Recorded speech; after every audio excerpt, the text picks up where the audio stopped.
Greetings, I'm Janice, and I'd want to tell you a story. It's a complicated tale of love, betrayal, and the pursuit of self-respect. Allow me to present the key players in this drama before we get started. Janice here, let me start it. Some could consider the family I came from, who were wealthy, to be privileged. It appeared to the outer world that I had it all, a life of luxury from the beginning.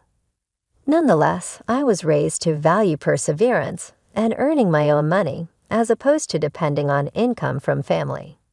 In the field of engine additives, my father built a prosperous empire for himself by taking a small niche and turning it into a booming enterprise. With the same level of diligence, my mother established her network of profitable beauty salons and rose to prominence in the field. When I was 21, they divorced, and it was done gracefully. They kept their relationship intact and divided their assets equally, which was no easy task. My father made the decision to be alone in order to focus on his company and cherish his freedom. My mother remarried in the interim, but I remained her only child. And then there's my husband, Matthew, who turned out to be the impetus for a major life turnabout. We were married not long after I completed my undergraduate education and started working as a music teacher for excitable kids, which was my dream job. All was oak until I became pregnant, at which point Matthew's real colors showed through. Matthew suddenly made the unexpected suggestion that I give up my career and remain at home with the baby one lazy Sunday while he was lounging on the couch. He answered indifferently, "Why don't you just quit your job and stay at home? We'll manage." I was taken aback. His pay wasn't enough to make me quit, and I had a strong interest in what I did. With a sly smile, Matthew waved away my worries, saying we could rely on my father's riches. His presumption that we could merely use my parents' riches enraged me. He had made references to it before, but talking about it in such a casual way was insulting. He brought it up again over a meal with his parents, which further exacerbated the issue. The notion was warmly received by both his father, who was always ready to provide advice, and his keen and opportunistic mother, who painted great pictures of a luxurious existence supported by my family's wealth. Every remark seemed to be a bigger betrayal, as though they regarded me as a means to an easier existence, rather than as a real person. As I slept next to Matthew that night, I was overcome with a feeling of loneliness. I asked him a kind inquiry, thinking that I had misinterpreted his motivations. With his once tender eyes now cold, he turned to face me and stated, "Janice, it's not about necessity. It's all about intelligence. We should have a break, and your parents can afford it. Why not use that to your advantage?" I couldn't stop thinking about the term deserve, even after you went to sleep. It became evident that we had quite different perspectives about freedom and dignity. This insight marked the start of a deep personal journey for me, one in which I had to choose what proportion of my moral principles I was ready to give up. We followed various roads and had distinct ideals that we were passionate about. I woke up and stared at the ceiling, thinking about squandered opportunities and unknown possibilities. That first argument Matthew and I had about self-confidence and financial independence aside, I kind of thought maybe our viewpoints might actually coincide. Regretfully, I was wrong. From stage left, Matthew's parents appear, bringing a flurry of confusion with them. Matthew's parents were anything but models of self-sufficiency. They were masters at finding deals, and my family's steady income was like a beacon to them. David was sitting in our little living room one evening when he started to present a new company idea that simply required some seed money. Mary said, "Janice, darling, with your family's backing, you could give us a leg up on this," in a toothache-inducingly sweet tone. "It is essentially a given." I made an attempt to keep my cool. "Mary, David, as I've already indicated, we're managing our money on our own. We are not having this talk about my parents' riches. David, however, persevered like a seasoned salesperson. Janice, come on, you wouldn't even realize the money was missing. To your dad, what's a few thousand? Over a weekend, he most likely loses that playing golf. I was taken aback by their boldness. They were in our house, taking advantage of our hospitality while slyly glancing at my family's income as though they were entitled to it. Matthew made an effort to mediate. Perhaps they are right, surely this is simply a loan. We would assist the family. Family tasted like bitterness. Matthew, since when did it become our responsibility to fund your parents' ventures? The air became very cold. Never one to pass up a dramatic opportunity, Mary screamed, "Well, I never." We assumed that family members helped one another, but if you're going to be frugal. I shot her in the face and shot back, "Mary, working for what you have isn't stingy. It's called being responsible. Perhaps you ought to think about that." David made an effort to ease the tension. "Look, let's not get all up, Janice. Here we're just chatting." "Talking, right," I retorted cynically, annoyed that our discussions would invariably come back to my family's problem-solving techniques. I lay awake after they went, and Matthew apologized to his parents for their miscommunication. This wasn't just a straightforward miscommunication. Rather, it was an overt interference by two individuals who saw me as a cheap source of money rather than as a part of their family. I thought that the dynamics would improve with the birth of our daughter Elizabeth, but they got worse instead.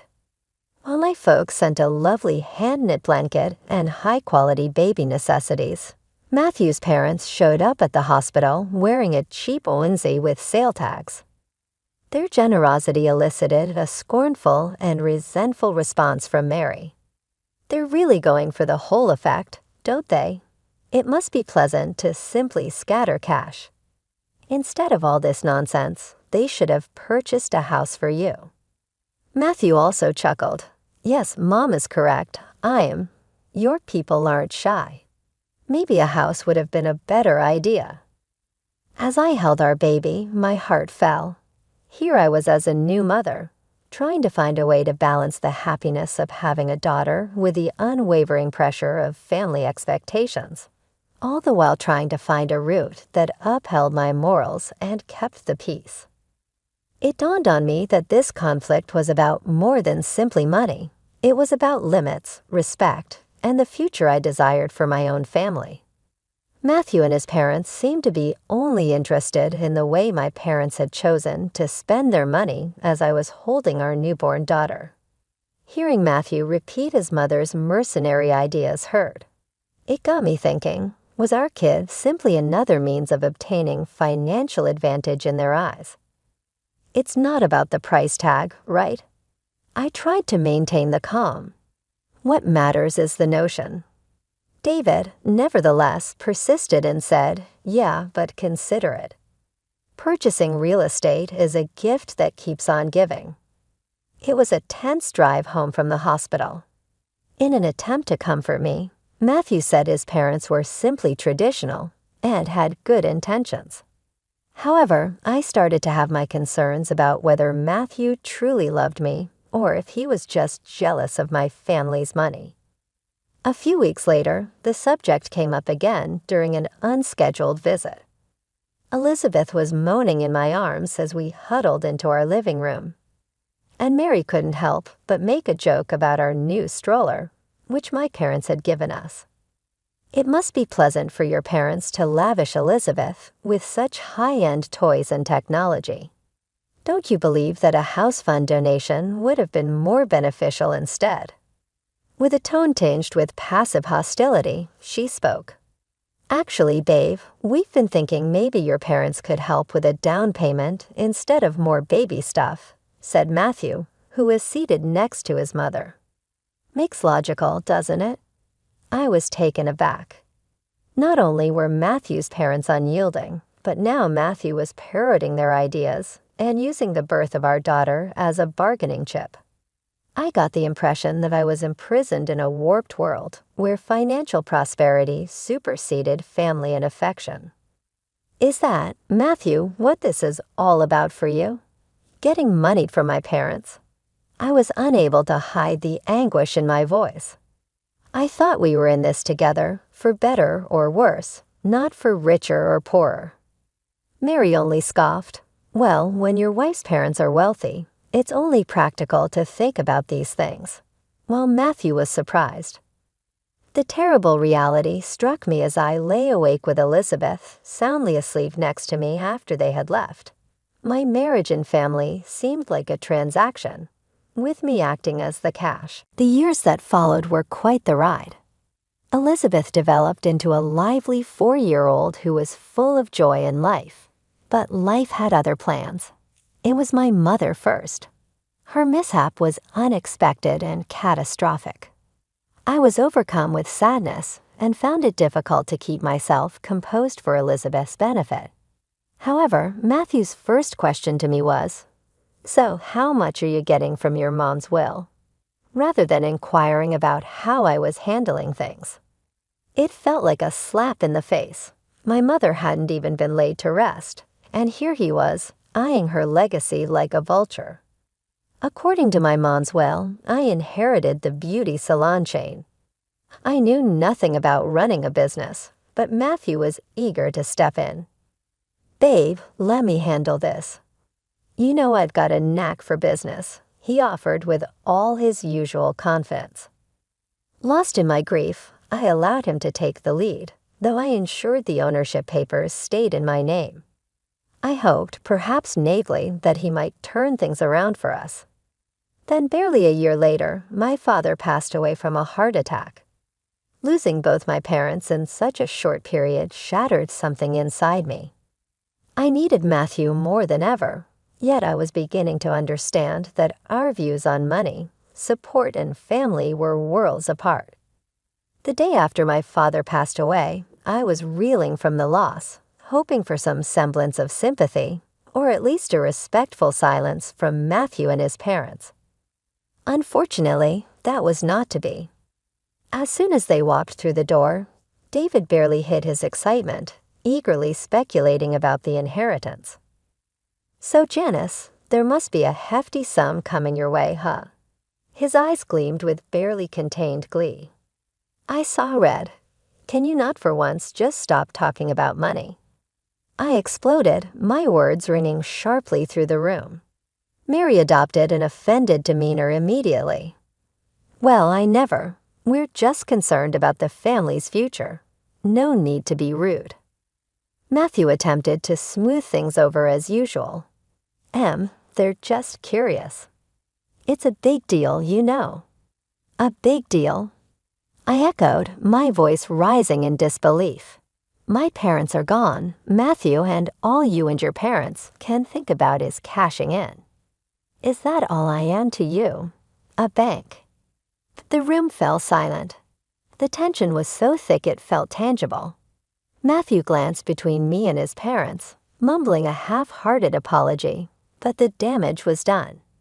I could no longer stand the sight of their greed, their complete lack of empathy. "Get out," I said, my voice steadied but ice cold. They left, Mary muttering under her breath, and David scowling. Matthew lingered, trying to justify his parents' behavior. But I was beyond listening. 3 days later, Matthew burst through the door, his face alight with what he considered good news. "Babe, I've got awesome news," he exclaimed, barely containing his excitement. "I struck a deal to sell the hairdresser chain. Can you believe it?" My jaw dropped. "What? You did what without even asking me?" I was seething, a mixture of betrayal and disbelief coursing through me. Before we could delve into a serious discussion, his parents showed up, ready to celebrate as if we'd won the lottery. They brought a lavish feast from a fancy restaurant and high-roller cigars. Mary was beaming, waving the cigars in my face. "Guess what, honey? We sold the old condo and put down a deposit on a beach house. We're all moving to the coast. I felt as if I were trapped in a nightmare. Hold on, you what? Nobody asked me about moving. I don't want to live by the beach with all that humidity and the winds. With a kid. Are you out of your mind? Mary dismissed my concerns with a wave of her hand. Oh, don't you worry about that. We've also booked a crew. You should come with us. It'll be fabulous. Where is this money coming from? I demanded, my patience wearing thin. Well, darling, with your father's passing and the sale of the salons, money's no object. Now we're set for life. Think about it, yachts, private jets. We're living the dream. Mary's eyes sparkled with dollar signs. I turned to Matthew, utterly dumbfounded. Why are we even talking about selling my mom's business again? And what's this nonsense about being set for life? Babe, it makes sense, Matthew insisted. Managing both businesses will be too much.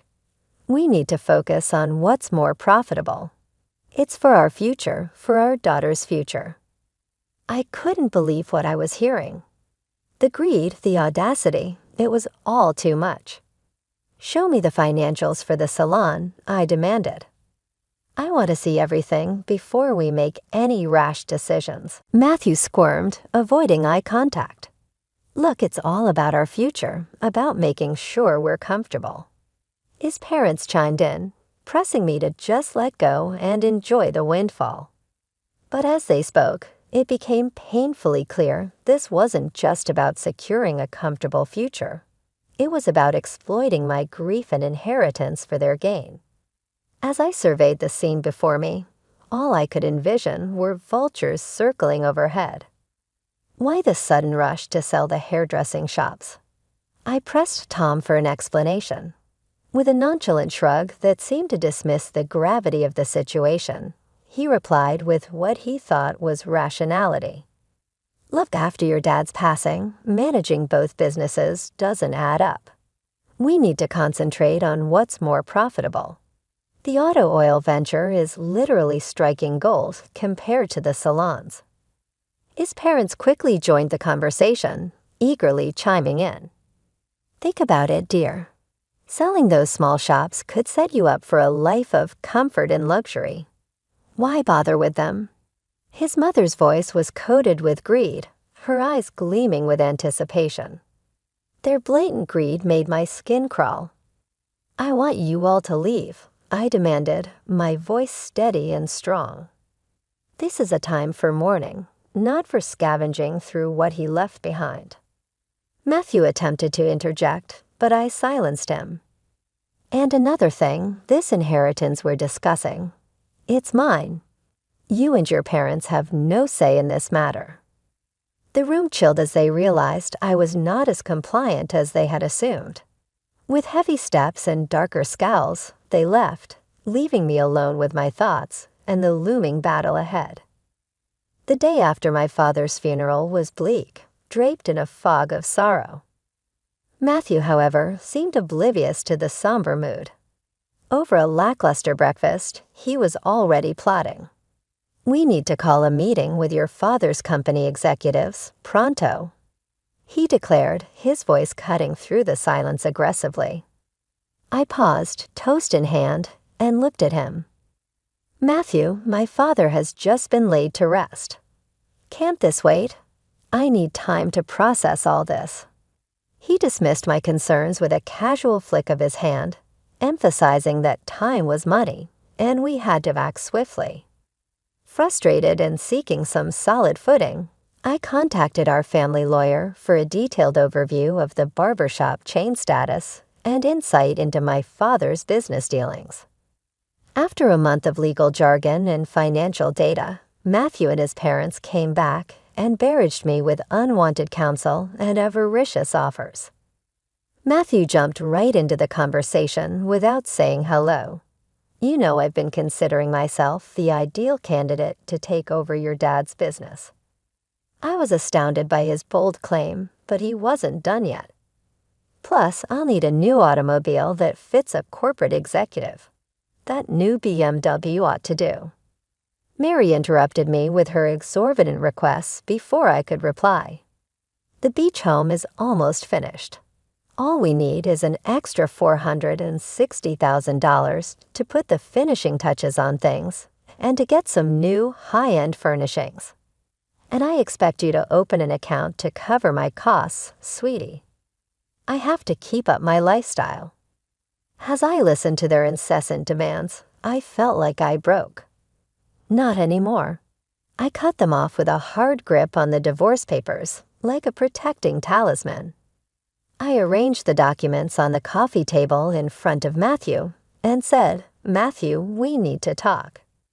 His expression etched with uncertainty, he took them up. His voice quivering, he managed to ask, "What's this?" "Divorce papers," I declared, making sure every word was precise. "The business has been audited by me. You've drove it to the verge of collapse, Matthew." When I challenged Matthew over our company's management, his expression fell, resembling a youngster who has been wronged. His justifications were as flimsy as his declining self-esteem as he stumbled. I was trying to make things better. Make it better by letting go of our best employees and ignoring the things that really helped the company succeed. Fueled by a strong mixture of betrayal and rage, I shot back, raising my voice. Ever the meddler, Mary was powerless to resist butting in. Now, let's not forget that he has a right to half of everything. After all, marriage ties assets together. Even though it was a sad chuckle, I couldn't help but laugh. Nice attempt, but until I made the grave error of marrying your son, everything has been in my name. I don't give him anything. Their lofty aspirations came crashing down when the room went quiet. I looked directly at Matthew and said, "And another thing, you're going to repay every single penny you've cost the business." Matthew went into desperation as the divorce became real to him. "Will you please allow us to discuss this?" "There must be an alternative approach," he pleaded, his voice breaking with despair. His parents, not to be matched in theatrical flair, began a sobbing diatribe about how they had invested all of their money in the beachfront mansion, which was now in danger in the absence of more investment. "We're going to lose everything," his mother cried uncontrollably. "Please consider the implications of this for us." I listened, feeling only icy detachment because of their previous behavior, which had hardened my heart. I responded, "Sorry, but that's your mess," in a hard and determined tone. I led them to the door and shut it, leaving this chapter of my life behind me with a renewed sense of resolve. I tried not to think about the past in the days that followed. I kept my eyes on the future instead. The proceeds from the sale of the apartment Matthew and I had shared were sufficient to build a little, charming home that held the promise of a fresh start for my daughter and me. I had a weight lifting off my shoulders as soon as we moved into our new house, a sense of calm that had been absent for far too long. Justice's wheels spun steadily and gently. Upon Matthew's eventual capture, the courts mandated that he make up for the chaos he had caused inside the network of hair salons. His carelessness had a cost, and in order to pay his debts, he had to sell his portion of our previous residence. It was a bittersweet vindication for all the suffering he had inflicted to watch him being held accountable. One day, my phone called out of the blue, and my old mother-in-law was on the other end, her voice laced with desperation. "We're stuck. To acquire a property, we require assistance." I was astounded by her boldness, as I was by her request that any amount would help. I inhaled deeply, gathering my thoughts before answering.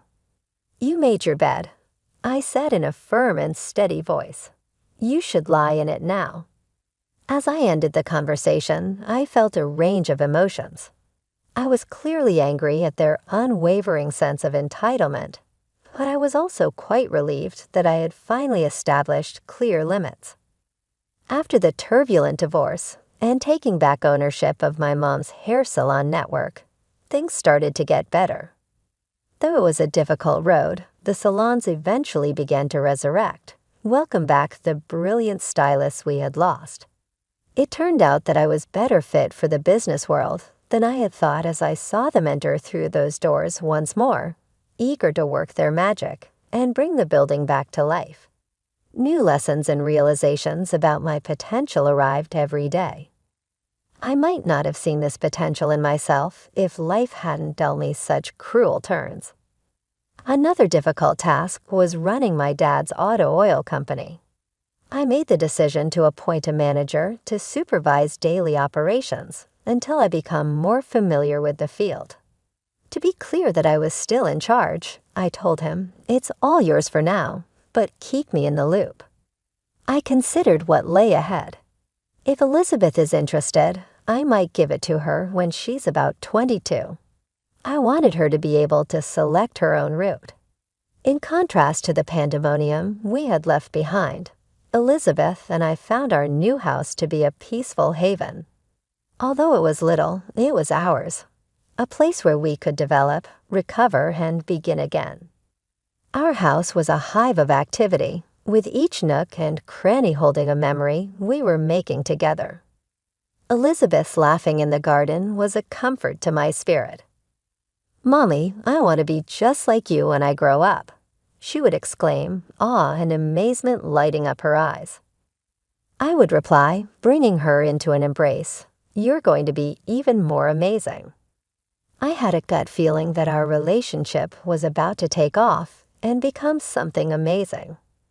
With wide arms and hopeful hearts, we were prepared to welcome whatever was ahead of us. We were unstoppable.